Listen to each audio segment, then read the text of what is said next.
fazendo com que a intimidade possa nos mostrar uma direção mais precisa, que a intimidade possa revelar na nossa vida o que Deus tem planejado para cada um de nós.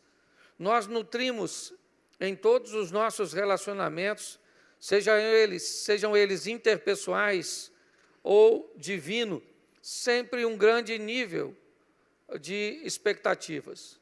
E todas as expectativas correspondidas, né, são muito benéficas, prazerosas, mas toda expectativa não correspondida tem tendência a gerar algum nível de frustração, a não ser que tenhamos intimidade o suficiente para entender por que aquilo está sucedendo, por que é que não estamos recebendo e vivendo as coisas segundo a expectativa que tínhamos. O grande desafio não é ouvir o não de Deus. O grande desafio é saber ou ter intimidade o suficiente para entender por que é que Ele nos disse não. Por que é que Ele não restaurou o que eu queria que fosse restaurado, não abriu a porta que eu gostaria que fosse aberta. Nunca, ou na maioria das vezes, sempre temos a resposta, mas nem sempre entendemos, porque não temos a justificativa. Eu não estou dizendo que Deus tem que se justificar por aquilo que faz na nossa vida. Agora, é muito mais fácil de entender alguma coisa quando temos a intimidade de perguntar o porquê aconteceu ou o porquê não aconteceu. Eu tenho falado muito sobre relacionamento nesses últimos dias. E muitas pessoas ficam muito confusas, porque eu tenho procurado mostrar, principalmente nos relacionamentos interpessoais, que existem pessoas más, que existem pessoas ruins, que existem pessoas que precisamos evitar. No ambiente religioso, isso é muito difícil de ser dito e muito mais difícil de ser compreendido. Porque, na verdade, na essência em que fomos criados, todos nós somos bons, mas há escolhas ao longo da nossa vida onde vamos nos comportar de maneira boa ou ruim. Quem já não ouviu alguém dizer, não, todo mundo é bom, ruim é o diabo? E eu pergunto a você, qual problema você já teve diretamente com ele? Provavelmente você teve problema com alguém que ele usou para te atingir ou para fazer alguma coisa. A nível de relacionamento, temos até dificuldade de entender uma das coisas que mais procuramos, por exemplo, o amor, quer de nós mesmos, quer do próximo, ou quer de Deus. A Bíblia diz, amai a Deus sobre todas as coisas e amai ao seu próximo como a ti mesmo. Lembra disso? Ame a Deus sobre todas as coisas, isso é prioridade. E depois, ame o próximo como a ti mesmo. Nessa informação, o que recebemos é o seguinte, primeiro eu amo a Deus, depois eu me amo, e depois eu amo o próximo como a mim mesmo. Só que não podemos pautar nossa exposição num texto isolado, e a mesma Bíblia que diz amai a Deus sobre todas as coisas, o próximo como a ti mesmo, também diz, como eu vou amar a Deus que eu não vejo, se eu não sou capaz de amar ao meu próximo que eu vejo? Agora me parece que as coisas mudaram um pouco a ordem. Agora a Bíblia está dizendo que como eu vou amar a Deus se eu não amar o próximo? Mas se eu voltar lá atrás, como eu vou amar o próximo se eu não me amar? Então me parece que me amar primeiro, ter autoestima, ter autoimagem, saber o meu potencial e gostar de mim, é a melhor maneira de amar a Deus, porque eu estou entendendo, certo? Compreendendo que eu fui criado por Ele e que Ele me ama a ponto de dar seu Filho para morrer na cruz do Calvário. Quando nós falamos, ame a si mesmo, e eu acho até que nós precisamos nos amar um pouquinho mais, Ah, pastor, mas a Bíblia não diz que ama o próximo como a ti mesmo? Sim. Mas no que diz respeito a isso, ela está querendo dizer o seguinte: não faça mal a ninguém. Crie um ambiente onde as pessoas sejam beneficiadas com a sua presença, com as suas ações. Isso.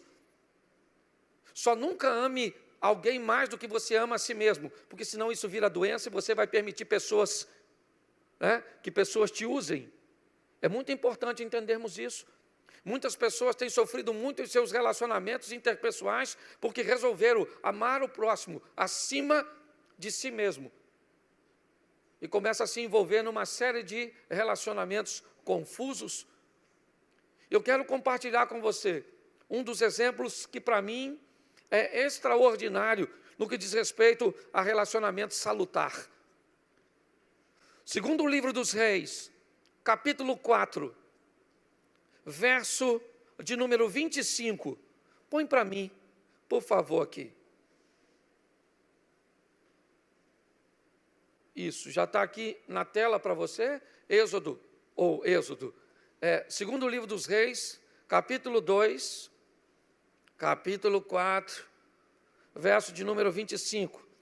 E partiu ela, pois, e veio ao homem de Deus, ao Monte Carmelo, e sucedeu que, vendo ao homem de Deus de longe, disse a Geazi, seu marido, disse a Geazi, seu moço, eis aí a sunamita, verso 26. Agora, pois, corre-lhe ao encontro e diz-lhe, vai bem contigo? Vai bem com teu marido? Vai bem com teu filho? E ela disse, vai bem. Feche os seus olhos. Senhor nosso Deus e Pai, em nome de Jesus, continua falando conosco e usa-me como um canal de bênção, pelo poder do nome de Jesus, para a minha vida e para a vida de todos que estão participando deste culto, quer aqui presentes, quer online. Que teu Espírito tenha liberdade de agir em nosso meio, em o nome de Jesus. Amém. Glória a Deus. Amém. Eliseu está com Geazi no Carmelo, quando de repente vem a sunamita em sua direção. De longe, Eliseu visualiza essa mulher e ele sente que tem alguma coisa de errado. Alguma coisa não está bem. Tem alguma coisa no andar daquela mulher, na expressão daquela mulher, na caminhada daquela mulher. E nesse momento, Eliseu chama Geazi e diz, vai até a sunamita e pergunte a ela o que é que está acontecendo. Pergunte a ela se as coisas estão bem com seu filho, com seu marido, se está tudo bem. Como alguém é capaz de observar de longe que as coisas não estão bem com a outra? Como alguém é capaz de notar, de ter a percepção de alguém que vem ao longe, a ponto de ter que enviar um mensageiro e perguntar, pergunte a ela, o que é que está acontecendo? Você pode olhar para a situação em si e dizer, pastor, o texto mesmo explica isso, não era sábado, nem lua nova, nem seu esposo entendeu por que é que ela queria encontrar com um homem. Mas se eu olhar um pouquinho atrás, eu vou descobrir algumas coisas muito preciosas no que diz respeito a relacionamentos. Põe para mim, capítulo 4 aí, o mesmo capítulo, verso de número 8. Volta para o 8. Sucedeu também um dia, indo Eliseu a Sunem, havia ali uma mulher rica, a qual o reteve a comer pão. Sucedeu que todas as vezes que passava, ali se dirigia a comer pão. Preste atenção, porque lá na frente eu estou olhando um homem capaz de olhar que as coisas não estão bem em alguém que vem ao longe. Tem alguma coisa de errada com a expressão facial daquela mulher, com o andar daquela mulher, com a postura daquela mulher. E onde é Ou de onde ele retirou tantas informações sobre esta mulher? Como é que Eliseu sabe tanto sobre ela? Como é que ele é capaz de fazer uma leitura de alguém que ainda vem ao longe e entender que tem alguma coisa de errada? Ele não sabe o que é, mas ele sabe que alguma coisa não está correta. E de onde vem isso? Da intimidade que ele tem com ela. Que intimidade é essa, pastor? Onde é que tudo isso começou? No verso 8. O texto diz que um dia, Eliseu passa perto da casa desta mulher. E essa mulher faz um convite para Eliseu ir até a sua casa para fazer uma refeição. O texto diz que daí, depois desse dia, todas as vezes que Eliseu passava por Sunem, ele entrava na casa desta mulher para comer pão. O que está acontecendo aqui? A construção de um relacionamento sadio. A construção de um relacionamento que vai criar um nível de intimidade extraordinário. Relacionamentos sadios, sólidos, resistentes, salutares, não acontecem da noite para o dia. Relacionamentos e intimidade são coisas que vão sendo construídas. Todas as vezes que vemos pessoas mergulharem de cabeças em relacionamentos que se iniciaram outro dia, ou de qualquer maneira, seja ele um relacionamento de amizade, seja ele um relacionamento de sociedade, seja ele um relacionamento conjugal, inevitavelmente, a probabilidade de isso dar errado é muito grande. Porque intimidade é uma via de mão única. E para você retomar algo que foi oferecido, muitas vezes você vai ter que usar força para tê-lo de volta. Comece a namorar um rapaz ou uma moça e ofereça a ele um nível de intimidade íntima. E depois tente dizer que não quer dar mais aquela intimidade. E você verá o que vai acontecer. Pegue alguém que começou a se relacionar com você e gritou com você e falou alto e foi rude. Não coloque essa pessoa no seu devido lugar da primeira vez e você vai descobrir que ela achou que ganhou intimidade para falar com você daquele jeito, para te tratar daquele jeito. A maneira que você tolera com que os outros falem com você é o ensinamento que você está dando a todos para te tratarem. É assim que funciona. Quando nós vemos aqui, o que vemos? Um relacionamento que começa um dia. Como é que as coisas começou? Eliseu passou e ela disse: eu queria que o senhor comesse na minha casa. Duas coisas aconteceram nessa ocasião. A comida provavelmente foi boa, a recepção provavelmente foi extraordinária e a postura do visitante também foi. Porque relacionamento sadio acontece com postura adequada de ambas as partes. As coisas terminam bem porque começam bem. Quando olhamos para esse texto, o que vemos? Algo aparentemente despretensioso.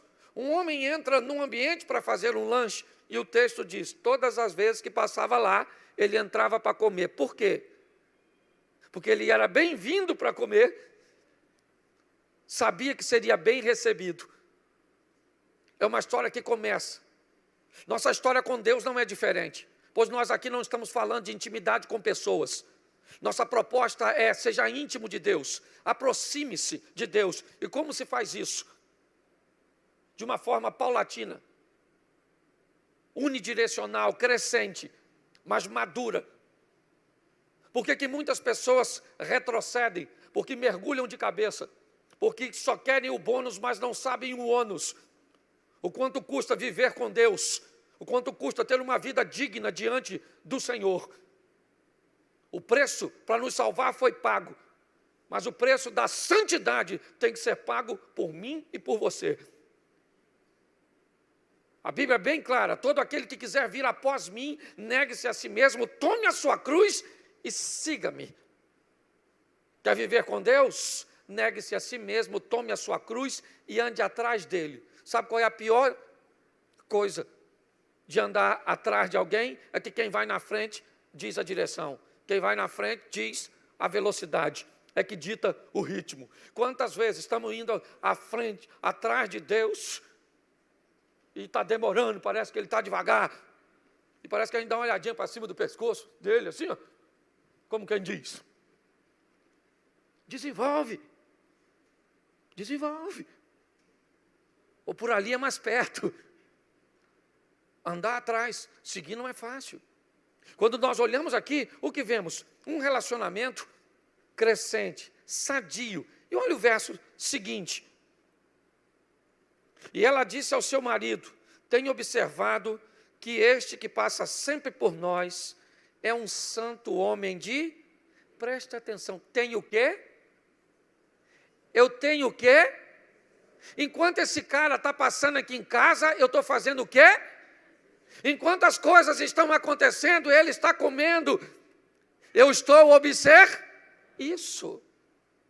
Ela disse: tenho observado que esse que frequenta a nossa casa, que passa sempre por nós, ele é um santo homem de Deus. Isso, ela está avaliando. Pastor, o senhor está dizendo que eu tenho que avaliar Deus? Sim, sim. Provai e vede que o Senhor é bom. Não tem problema nenhum, não. A gente gosta de falar mal do Tomé, sim ou não? Sim ou não? Porque Tomé pediu para ver a ferida, sim ou não? Agora diga para mim aqui, quem é dos discípulos que poderia dar o melhor testemunho das feridas? O Tomé. Sim ou não? Sim, pode ter sido repreendido, era uma lição para todos, sim, mas ele falou: está furado mesmo? Jesus falou: coloca o dedinho aqui, querido, se você quiser ver. Bem-aventurado aquele que não viu e creu. Mas o que está acontecendo aqui é um relacionamento crescente, algo que vai se consolidar de uma forma extraordinária, e é isso que nós precisamos entender. O texto diz que aquela mulher chama o marido e diz: eu estou vendo que esse camarada, eu tenho observado que esse indivíduo que passa sempre por nós é um santo homem de Deus. Verso 10. Façamos-lhe, pois, um pequeno quarto junto ao muro, e ali ponhamos uma cama, uma mesa, uma cadeira e um candeeiro, e há de ser que, vindo ele a nós, te retirará por aí. Deixa esse versículo um pouquinho. Presta atenção na colocação do verbo, ou dos verbos. Façamos-lhe, ponhamos, e vindo ele a nós. Olha bem.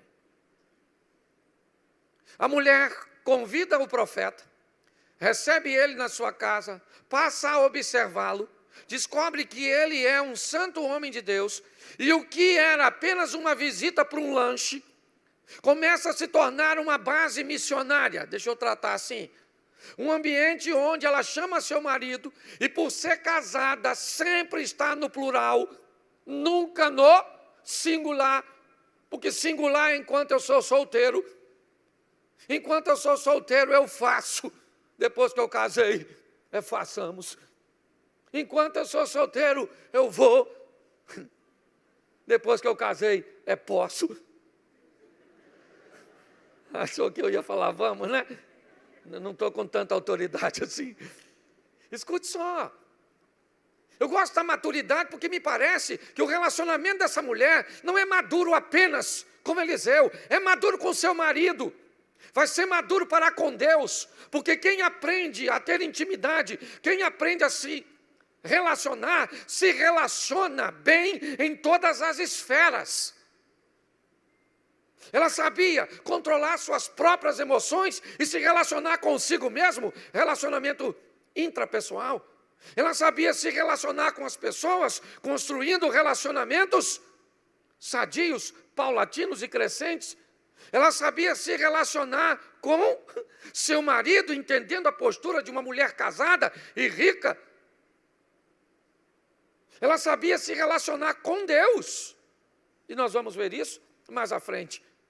Porque ela diz ao marido, já que ele é um santo homem de Deus, e eu já tenho observado isso, façamos aqui em casa uma obra de pedreiro junto ao muro, ponhamos uma mesa, uma cadeira, um candeeiro, uma cama e um candeeiro, para todas as vezes que ele vier a nós, para ali ele vai se direcionar e descansar. O relacionamento se estabeleceu. Eliseu frequenta a casa daquela mulher por todas as vezes que passava por lá, e está tudo tranquilo. Mas relacionamentos sadios são relacionamentos de mão dupla. Todos os relacionamentos onde apenas uma das partes ganham, não tem tendência a ser muito extenso, pelo menos a nível de satisfação. Relacionamento, para ser bom, tem que ser bom para todos. Um casamento só pode ser bom se for bom para o marido e for bom para a mulher.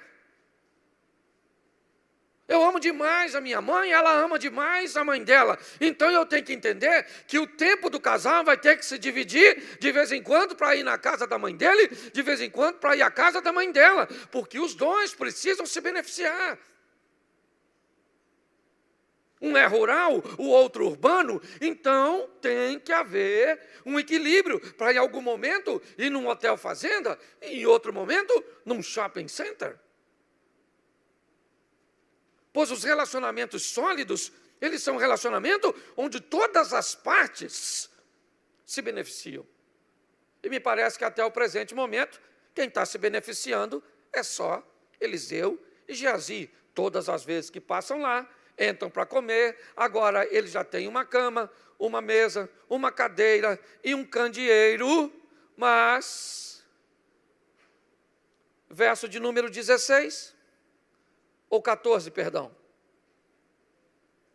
Então disse ele, o que há de se fazer, pois, por ela? Geazi disse, ora, ela não tem filho e seu marido é velho. Um dia Eliseu está deitado na cama e ele começa a pensar no que aquela mulher tem feito, em como ela tem recebido eles. Nunca pediu nada, não tinha um demônio na casa daquela mulher, não tinha uma dívida na casa daquela mulher, não tinha nenhum problema conjugal naquela mulher, na casa daquela mulher. O interesse daquela mulher de receber Eliseu era um interesse sadio, puro, porque viu nele a presença de Deus. Para aquela mulher, quando ela recebe o profeta, ela está recebendo o próprio Deus. E a Bíblia diz que aquele que recebe um profeta na qualidade de profeta, recebe galardão de profeta. Num determinado momento, Eliseu, e se você olhar a postura de Eliseu no que diz respeito a todas as coisas, por onde ele passou e o que fez, não é muito do feitio dele parar para observar uma situação dessa. Isso é praticamente único no profeta Eliseu. Ele está na cama dele, e para mim, quem faz para Deus pode ter certeza que vai receber. Há um insight na mente de Eliseu. E ele começa a pensar que aquela mulher é tão boa, que aquele relacionamento é tão bom para ele, que está vindo tantas coisas na direção dele, que ele precisa mandar uma coisa para lá. Ele começa a pensar o que eu posso fazer pela mulher. Ele chama a mulher então e diz, mulher, você tem nos recebido de uma maneira extraordinária, estar com você é um prazer. Temos um relacionamento estreito, aqui, eu frequento sua casa, nunca me cobrou nada para frequentar aqui, então eu quero que você me diga o que você está precisando. Você precisa que eu converse com você, com o capitão do exército? Tem algum problema na justiça? Tem alguma causa sua desse nível que eu possa resolver? Se você precisar ir em última instância, eu posso conversar com o rei a seu respeito. E ela disse, eu estou satisfeita, habito no meio do meu povo, minha casa me satisfaz, está tudo bem comigo, está tudo certinho. Ela não fez nenhum pedido, mas aquilo ficou na mente de Eliseu. Por isso que para mim é Deus 100% nessa história. Porque quando você vai estudar um pouco sobre Eliseu, não era do comportamento dele parar para prestar atenção em algo tão simples e tão pequeno. Até que o texto vem dizendo que ele chama Geazi e diz, Geazi, nós temos que fazer alguma coisa por esta mulher, cara. Geazi falou, Eliseu, posso falar uma coisa para tu? Ela não tem filho, o marido dela já está velhinho, as probabilidades são pequenas. Ela não tem filho. Preste atenção, isso é intimidade. Geazi faz uma leitura de algo que estava faltando. A mulher disse, não falta nada, mas Geazi disse, falta. Falta. Essa mulher precisa de um filho.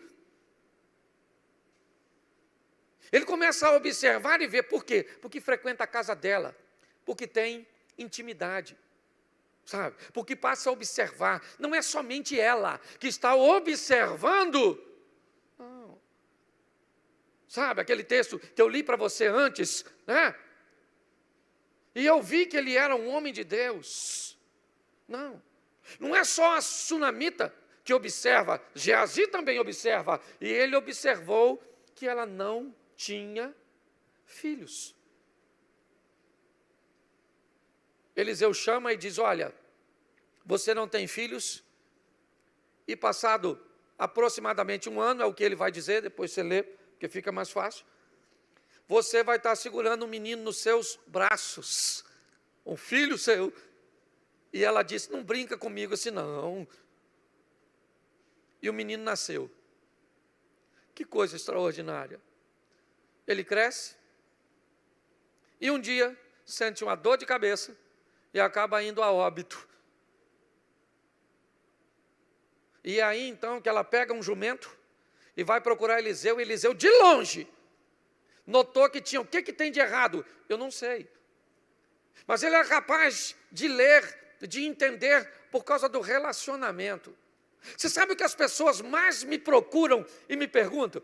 Pastor, eu quero fazer a vontade de Deus, me diga o que eu tenho que fazer, o que eu tenho que fazer. Pastor, eu quero viver uma vida séria com Deus, eu quero agradar a Deus, eu quero ser fiel a Deus, e o que eu tenho que fazer?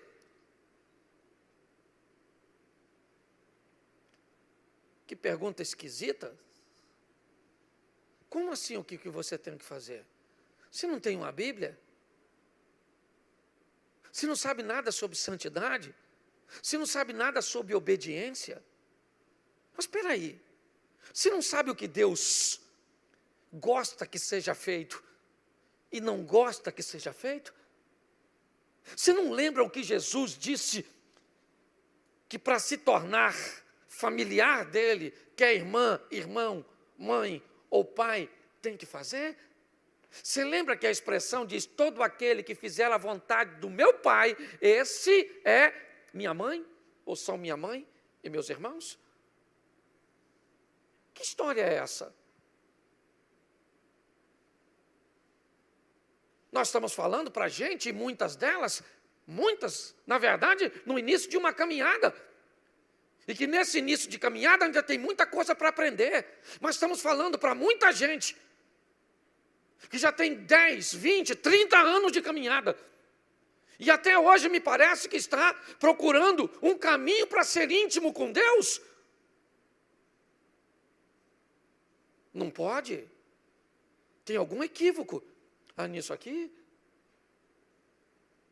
Se você se relaciona há muito tempo com Deus, é isso aqui. De frequentar a casa dela, ele olha e diz, tem alguma coisa de errada com a sunamita, vai Geazi. Geazi vai lá e diz, vai tudo bem contigo, com teu filho, com teu marido? Ela disse, vai tudo bem. E continua caminhando na direção de Eliseu. Quando ela chega, ajoelha, começa a chorar, Geazi tenta removê-la, Eliseu diz, não mexe com ela, porque tem alguma coisa de diferente nessa situação, porque Deus não me revelou nada do que está acontecendo.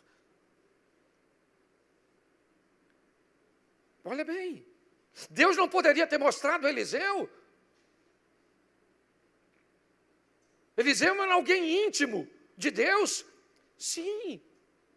Será que ele não poderia ter visto tudo aquilo de forma prévia? E quando a mulher chegasse a ele, ele já sabia tudo o que estava acontecendo? Mas não. Havia uma intimidade. Não era só Eliseu saber o que estava acontecendo.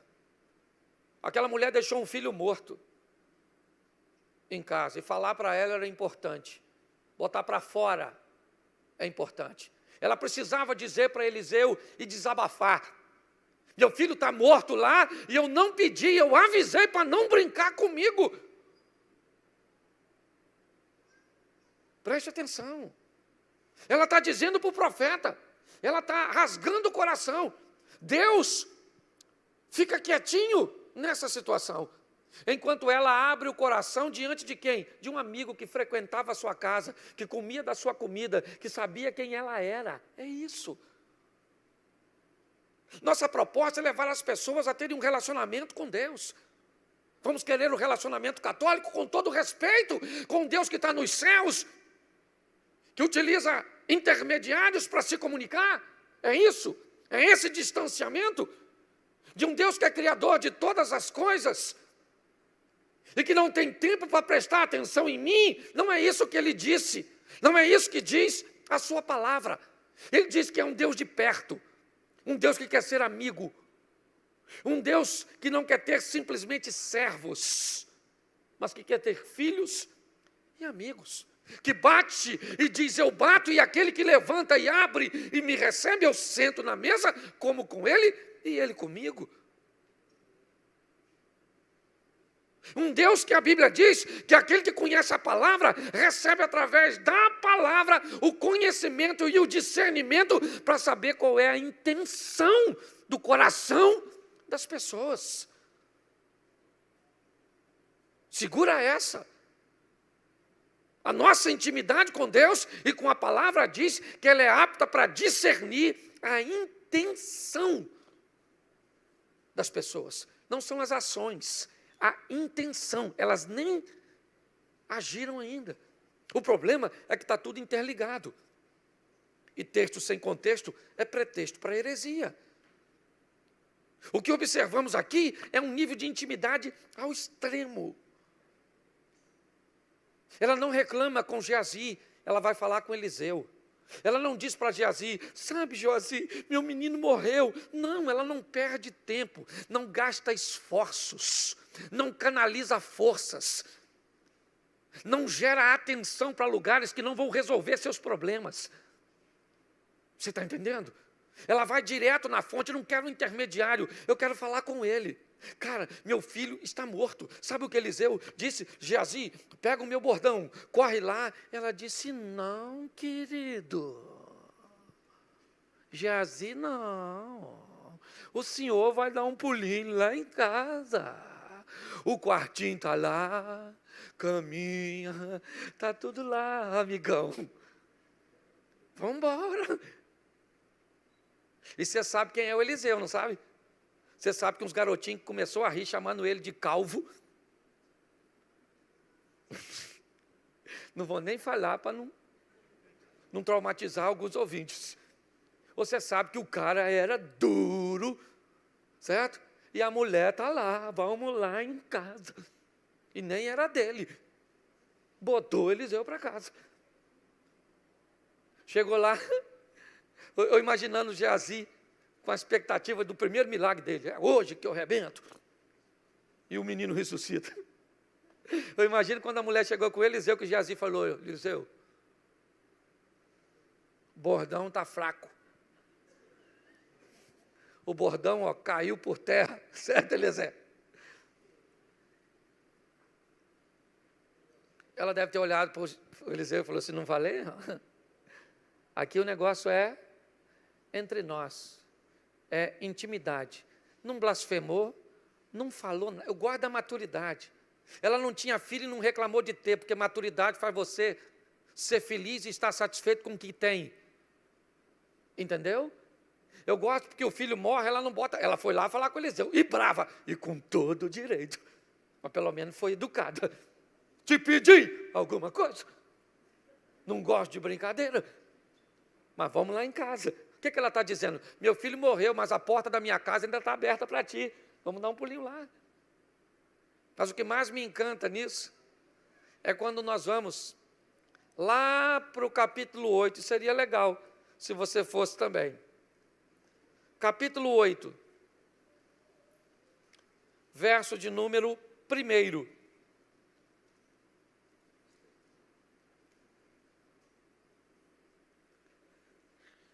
E no ano 5º de Jorão, filho de Acabe, rei de Israel, reinando ainda Josafá em Judá, começou a reinar Jeorão, filho de Josafá, rei de Judá. E ele e a cidade tinha 2 anos quando começou. Era ele da idade de 32 anos quando começou a reinar, e 8 anos reinou em Jerusalém. Deixa eu te mostrar um pouquinho à frente para a gente ganhar tempo. Deixa eu usar aqui porque está pertinho, é fácil.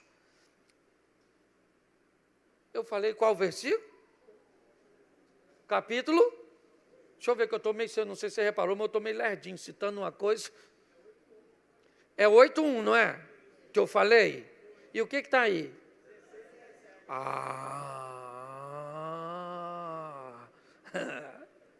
Tem mais gente doida no ambiente além de mim hoje. Bota. Aí sim, querido. Não posso nem falar de você, que eu já errei umas 10 hoje. E falou Eliseu, aquela mulher cujo filho vivificara, dizendo: levanta-te, vai tu e a tua família, peregrina onde puderes peregrinar, porque o Senhor chamou a fome, a qual também virá na terra por 7. Ô, gente, presta atenção, agora aqui comigo. Essa mulher é gente boa, sim ou não? Sim ou não? É uma mulher que investe no homem de Deus, comprometida com Deus, e a casa dela vai passar fome, sim ou não?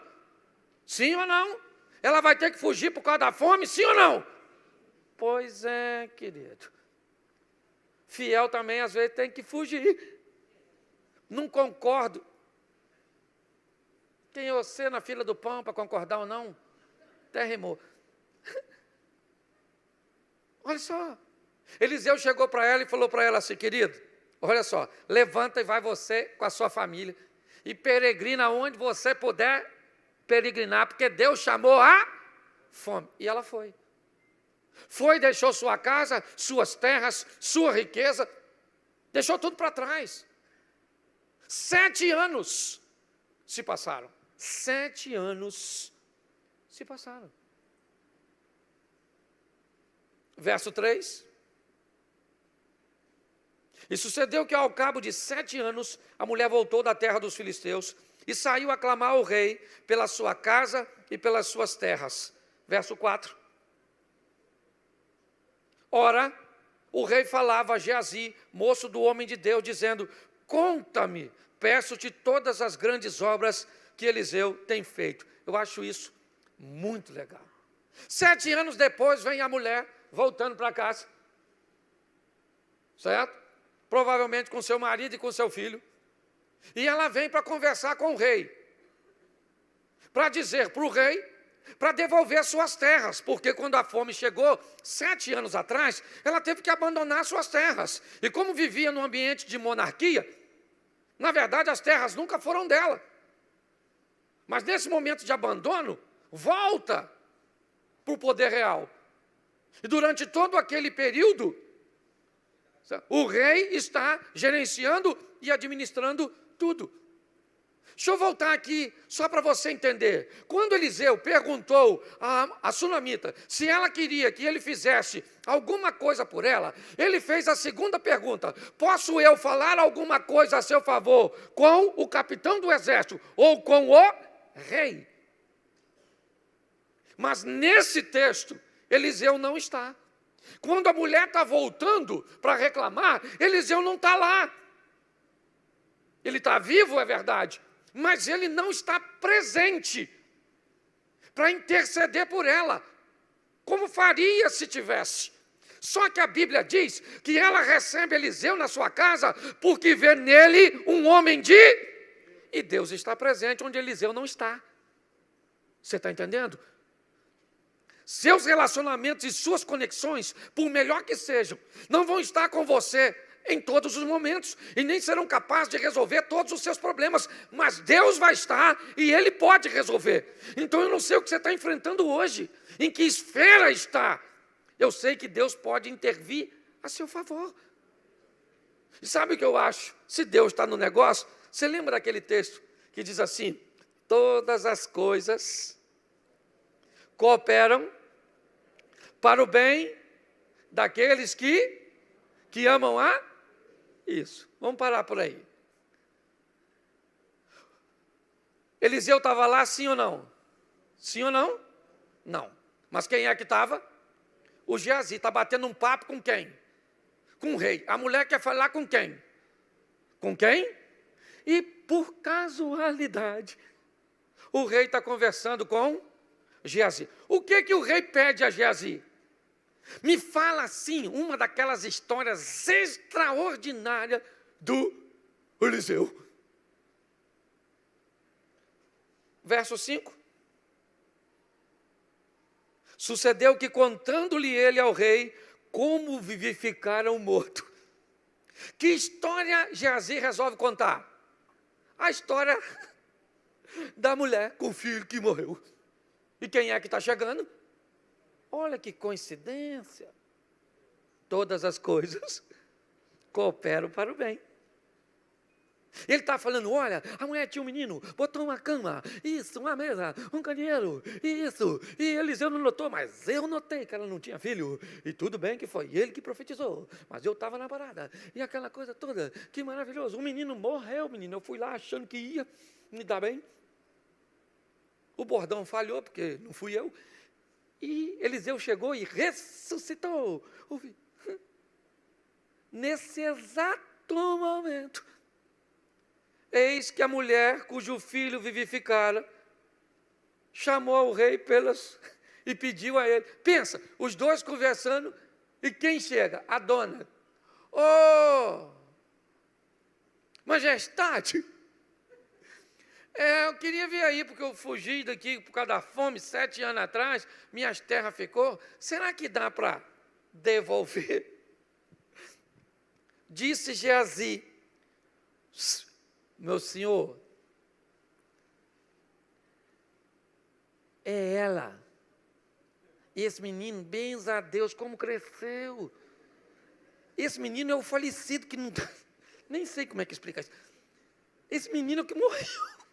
Menino, como é que você cresceu? Está forte, gordinho. Você está rindo, mas é sério. Olha bem. Você faz as coisas para pessoas, pessoas te recompensam bem. Mas nem sempre, sim ou não? Sim ou não? Mas você faz para Deus, pode ter certeza que quando os homens não estiverem lá, Ele vai estar para intervir.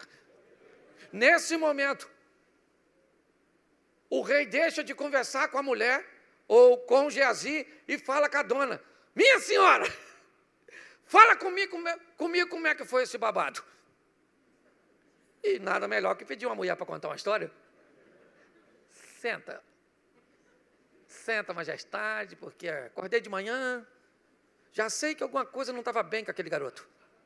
Olhei para ele assim e falei: esse menino está estranho. Mas o pai insistiu em levá-lo. Foram por volta das 7:30 da manhã. Porque mulher é assim, conta tudo tintim por tintim, e no final ainda entra em detalhe. Eu imagino o rei. E ela falou, e agora eu voltei. Sabe, estou querendo as minhas terras. Ele chamou um de seus oficiais e disse, pega esta mulher, leva essa mulher, ela vai apontar quais são suas terras, devolva tudo a ela, e tudo aquilo que foi ganho, todo o lucro que se teve durante os 7 anos que ela ficou ausente, devolve para ela. Quem fez isso por ela? Eliseu ou Deus? Pois é, querido. Lembra? A ordem dessa história é uma mulher que sabia se relacionar consigo mesma e se amar. Se amar mesmo não tendo filhos.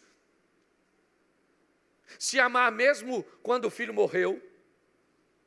Se amar e fugir mesmo quando vivia uma vida de obediência. Mas essa mulher sabia amar ao próximo. E beneficiar alguém como beneficiou a Geazi e a Eliseu. Mesmo quando não estava precisando de nada deles. E alguém que ama a si mesmo e que ama o próximo, inevitavelmente, isso é uma demonstração de que ama a Deus. Ama o próximo que vê. E quando tudo isso acontece, o que vemos? Um Deus que estava lá. Para quê? Para intervir. A demonstração é, querida, a senhora não fez para Eliseu, fez para mim. Eliseu não está presente, mas eu estou, e eu vou devolver as suas terras. Eliseu não está aqui para falar com o rei, mas eu estou. Eliseu não está aqui para criar a situação, mas eu estou. Vamos fazer o seguinte, vamos fazer como essa mulher, criar um ambiente na nossa casa, na nossa vida, no nosso ministério, nos nossos negócios, onde pessoas serão beneficiadas, porque acreditamos que pessoas, e que cuidar de pessoas, e que ajudar pessoas, é amar a Deus. E que nada que essas pessoas nos façam, farão com que nos amemos, ou deixemos de nos amar primeiro. Porque todo aquele que invocar o nome do Senhor será salvo. Como, pois, invocarão aquele em quem não creem? E como crerão naqueles de que não ouviram? E como ouvirão, se não há quem pregue? E como pregarão, se não forem enviados? Como está escrito, quão formosos os pés dos que anunciam o evangelho de paz, dos que trazem alegres novas de boas coisas. Mas nem todos têm obedecido ao evangelho, pois Isaías diz, Senhor, quem creu na nossa pregação? De sorte que a fé é pelo ouvir, e ouvir pela palavra de Deus. Romanos capítulo 10, versículo 13 ao 17.